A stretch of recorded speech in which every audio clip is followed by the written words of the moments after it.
Hello, my name is Keshwani. That's K-E-S-H-W-A-N-I,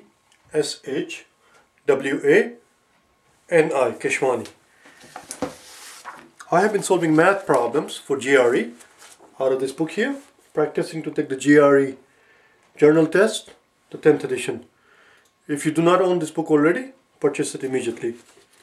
The problem that I'm about to solve is the one that you're going to find on page number 291. Quantitative comparison question, number 10.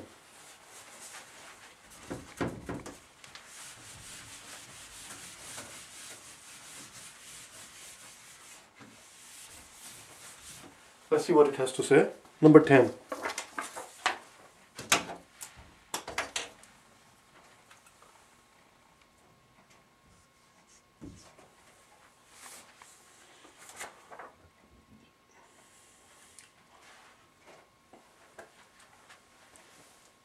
There are 15 questions that they give you in a set of quantitative comparison questions in these exams in this book, which is the good old days, the old-fashioned paper and pencil exams.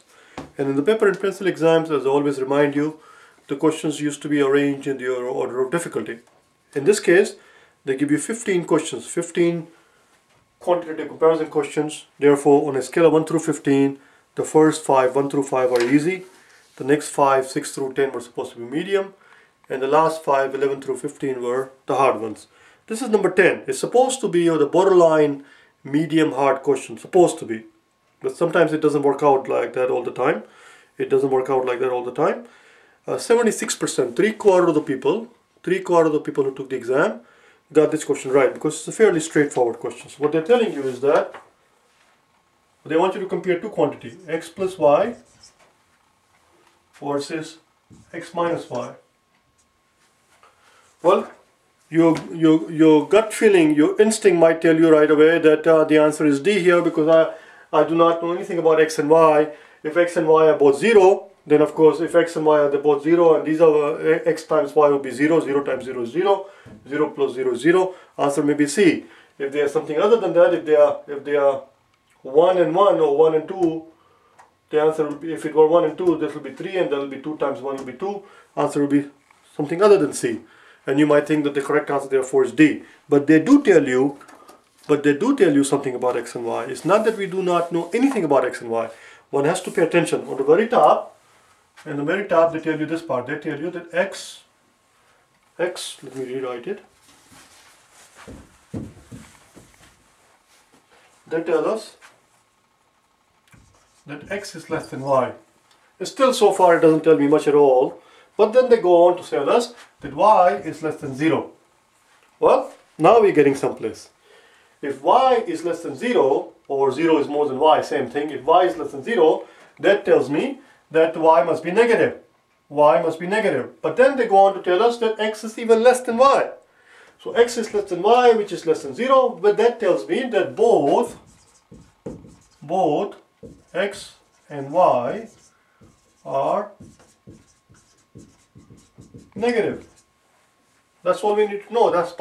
This part tells me this part. Both x and y are negative.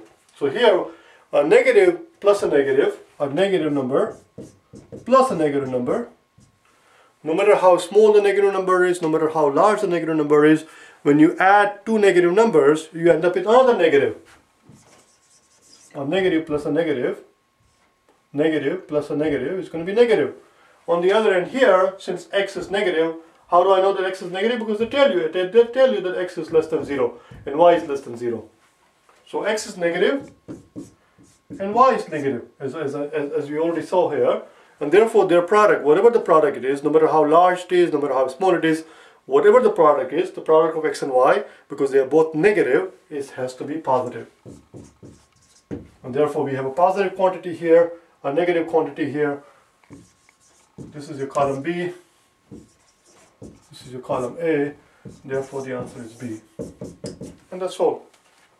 That's all we can do here. There's not much else to do. And that's the end of it. I hope you found it helpful. If you wish to get hold of me for personal private tutoring, I do face-to-face tutoring, over the phone tutoring, over the internet through Skype and webcam and so forth. or if you wish to get hold of me for solutions to any of these problems, for any reason at all pertaining to the GRE preparation, if you wish to talk to me, go to my website at www.for4gre.com and send me an email, alright?